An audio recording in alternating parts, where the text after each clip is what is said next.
Live from KSAT 12, the Nightbeat starts right now. Buying bullets just got a lot easier for people living near Canyon Lake. That vending machine that you see there is chock full of ammunition. How that machine works and what customers there think of that new addition.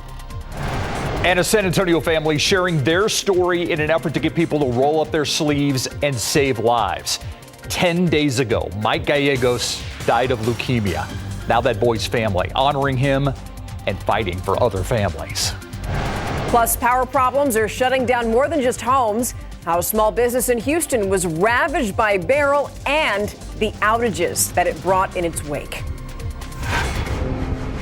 But first, gum, snacks, ammo, they're all, even bullets, things you can now get from a vending machine, this vending machine. That's right. People in Canyon Lake tell the Night Team Zaria Oates how they feel about the newest addition to their grocery store. Buying bullets just got easier. Lowe's Market is a grocery store across Texas, and one of the Canyon Lake locations just installed this ammunition vending machine. Very, very, very convenient, I would say. It's a pretty simple process. You agree to the terms and conditions. Whether it's for a handgun or a rifle, you pick what kind of ammo you want. You can type in your email for a receipt or skip that. But what you can't skip is inserting your ID and doing a face scan to prove it's you. You also have to be 21. Then you can pay and hopefully get your ammo. When we went, the machine was malfunctioning, but a spokesperson for American Rounds, the vending company, says they're working on it. Well, I don't think bullets should be super easy to get, but I think it is very convenient if you're just using it for normal. American Rounds told KSAT that Central Texas can expect to see another ammo vending machine in a Lowe's Market within the next couple of weeks. It also says it received other inquiries for their machines to be placed in other stores. I don't know if I would want other people to go buy ammo from a vending machine. That seems kind of weird, yeah. But many people in Canyon Lake say they're just looking forward to a new convenience. Absolutely, I would buy ammo from a vending machine. Zaria Oates, KSAT 12 News. Another day with the high temperature below average, and we're going to get a string of those days with high temperatures below average once we get into next week. Today we started at 92, made it to 95 for the high temperature. I do think it's going to be a little bit warmer tomorrow. 97 in San Antonio for the high temperature. And by the way, the only reason we were 92 at the airport was because of the 2/3 of an inch of rain earlier in the day. Near triple digits closer to the Rio Grande, 95 on Sunday. So similar temperatures going forward.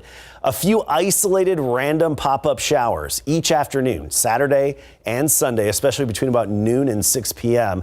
Coverage is going to be pretty limited, though. More promising rain chances into next week. Talking about how much we could get in just a bit. All right, thank you. So it is getting better, but 2,008 homes and businesses in Houston still don't have power tonight. The area's main energy provider, CenterPoint Energy, has gotten constant criticism since Beryl wiped out power for millions of people in Houston nearly 2 weeks ago. And these power problems, they've created a ripple effect in the community, wreaking havoc not just on homes, but also businesses. Now, we know that just a few minutes ago, something a little less than 2,000 homes and businesses had power. Now that number crept back up to 2008. We don't know why, but we'll figure it out. Meantime, the Night Team's John Paul Barajas and photojournalist Adam Barraza, they've been spending the last week in Houston speaking with victims who've suffered in the wake of Beryl. They met a restaurant owner who lost thousands of dollars worth of product because they couldn't get their power back. Hurricane Beryl is gone, but its impact is still being felt by many here in Houston, including Cormier's Kitchen. They're back in business now, but they were without power for an entire week. Meaning not only was there no sales, but they also had to throw out $10,000 worth of food that went bad. Owner Kevin Cormier estimates in all, the power outage came with about a $40,000 price tag. But even in difficult circumstances, Cormier is taking care of business and his own people. On top of being able to survive and weather the storm, you were also able to give back to your employees. Yeah, like I said, those guys work, they're day to day, week to week, so we paid them for their downtime, so they were very thankful for us. Cormier believes his restaurant will be fine thanks to his regulars, but for others in a more dire need, assistance is available for owners and employees, whether that's through insurance, loans, or the Texas Restaurant Association. And you can find that help and those resources by going to TexasRestaurantAssociation.org. In Houston, John Paul Barajas, KSAT 12 News. Not guilty. 19-year-old Jonathan Tijerina is a free man tonight after the jury in his capital murder trial found him not guilty of all counts. Jurors spent 5 hours deliberating before they reached a verdict. Tijerina had been charged in the death of Takai Michael, who was killed outside of a Northeast Side hookah bar back in 2022. Tijerina's mother was visibly emotional moments after her son's verdict was read in that courtroom. My son is innocent. He is innocent, and it's proven by the jury. And I'm not in shock. I'm just thankful and grateful. 5 other men were also charged in Michael's death, and those 5 avoided trials by taking plea deals. Airport, banks, hospitals, small businesses, so many places that almost all Americans depend on every day. That's just a few of the places reeling after a worldwide tech outage struck Microsoft computers overnight. So how did this happen? Professor Max Kilger from the UTSA Systems and Cybersecurity Department joined us on our KSAT Q&A at 6:30. He says it wasn't an attack, not a hack, but a bug inside a cybersecurity update from an Austin company, CrowdStrike. There's still no word, though, on how that bug got into the update. Everybody basically does a lot of testing before it's ever turned loose on production systems. And there's been, pretty much just crickets about whether that, how much testing there was, what was it tested on, et cetera. A lot of impacted customers and companies able to get back online fairly quickly after that bug hit. But for some, there's no reboot date in sight. This right here goes to the 40% of people in San Antonio who rent their homes. If you're dealing with things like mold, pest, or AC problems, you can get help with that tomorrow. The City of San Antonio and Fair Housing Council of South Texas are holding an event to help people understand their rights. That meeting starts tomorrow at 10 at the Forest Hills Library, which is on 5245 Ingram Road. Spanish and sign language translators are going to be there to help people understand what's happening. And if you can't make it to tomorrow's session, don't worry, because there's going to be another one next month. Let's go around Texas now. In the Blackwell School in Marfa, Texas, in Elite Company, the National Park Service just made this the newest historic site. The Blackwell School is a stark reminder of a time when American schools were segregated a long time ago, but the school was built for Mexican and Mexican-American students. The 115-year-old building still holds pictures of his students and also its teachers inside. Yeah, the National Park Service says this designation is an important step in telling a more diverse and inclusive history of the Mexican-American experience in the U.S. Now for a look at some of today's big headlines in your Nightbeat News Flash. 30 Democratic Congress members have now called on President Joe Biden to drop out of the race for the White House. He's not budging, at least not publicly. Instead, he'll return to the campaign trail next week in an attempt to swing momentum back in his direction after staying on the sidelines with COVID-19 for much of this week. A historic church in downtown Dallas on fire tonight. The smoke filled the air, could be seen for miles. According to Dallas TV station WFAA, the First Baptist Dallas Church building dates back to at least 1890. It was the church's main sanctuary until 12 years ago. It was still used as a secondary chapel and for Bible study and other things. No injuries are reported, but part of that building and the church spire eventually collapsed in the fire. That building may be a total loss.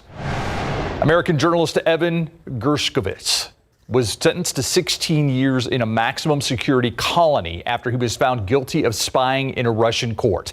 The Wall Street Journal reporter was arrested in 2023 while he was in the country on assignment.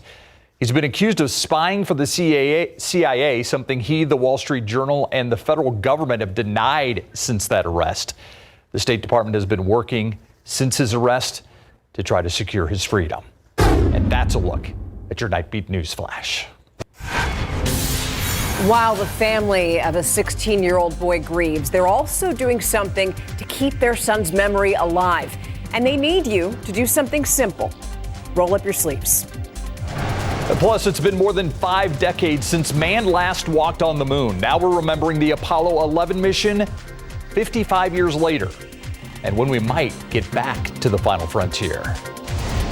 And just a heads up as we head to break, it's Friday. You know what that means. Construction closures back up near I-10 and Loop 1604. Those closures began about an hour ago.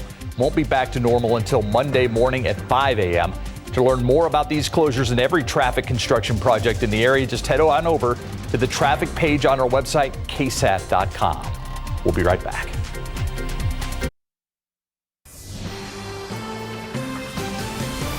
"54 years and 364 days ago, the world changed forever.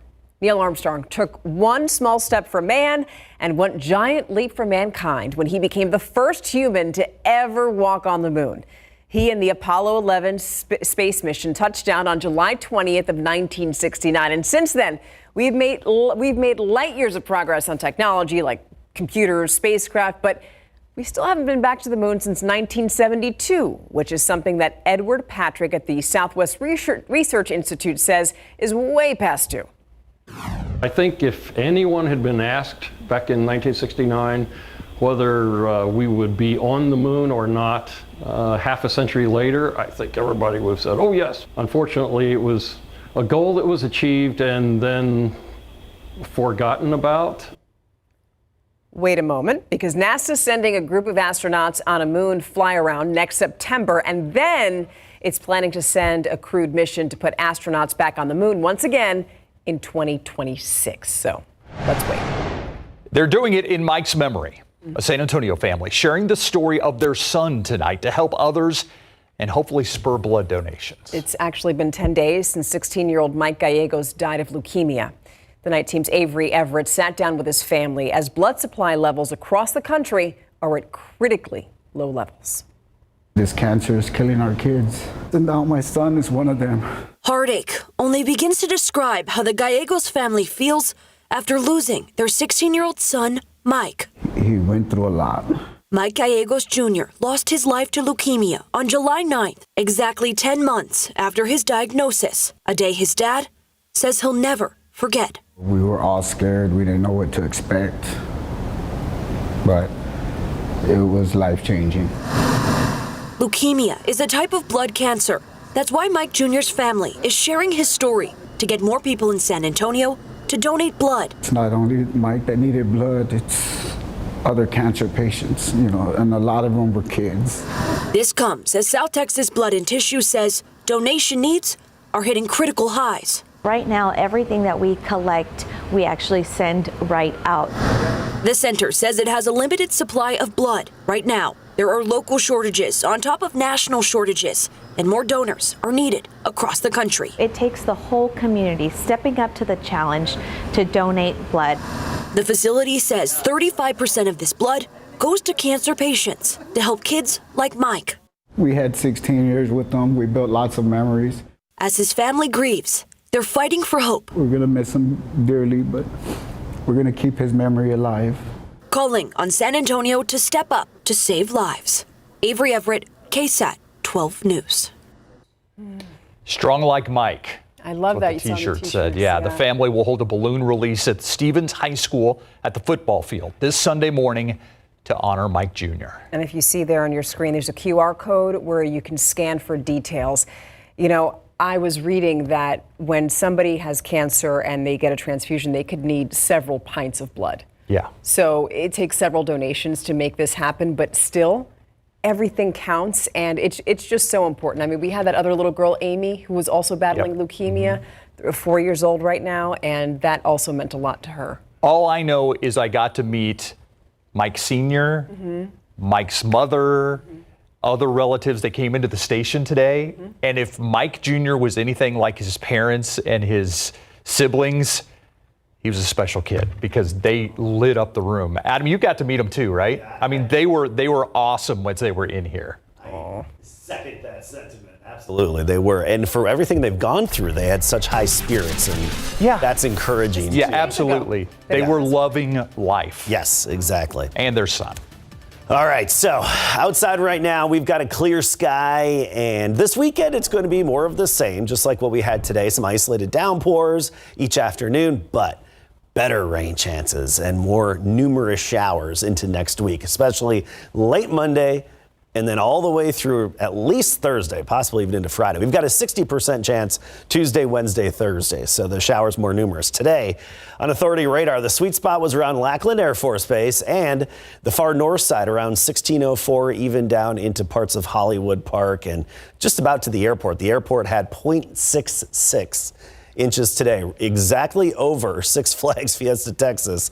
We had 2.1 inches estimated by radar, and some lesser amounts in other parts of the far north side. You look at the drought monitor, and I want to isolate the areas where we really need the rain the most, and that's what I've outlined in white here. Now let's talk about the potential. Now, this is over a 7-day span, okay?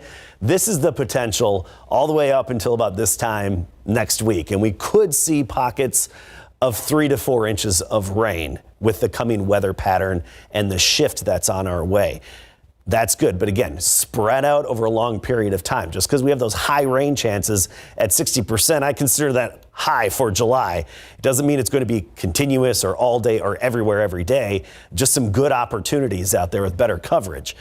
We had a stationary boundary still in place today, helped to kickstart some of those downpours with rumbles of thunder earlier. We'll still have some of that, I think, influencing our weather tomorrow. And so if you pop up highly isolated showers, brief little downpours, splash and dash.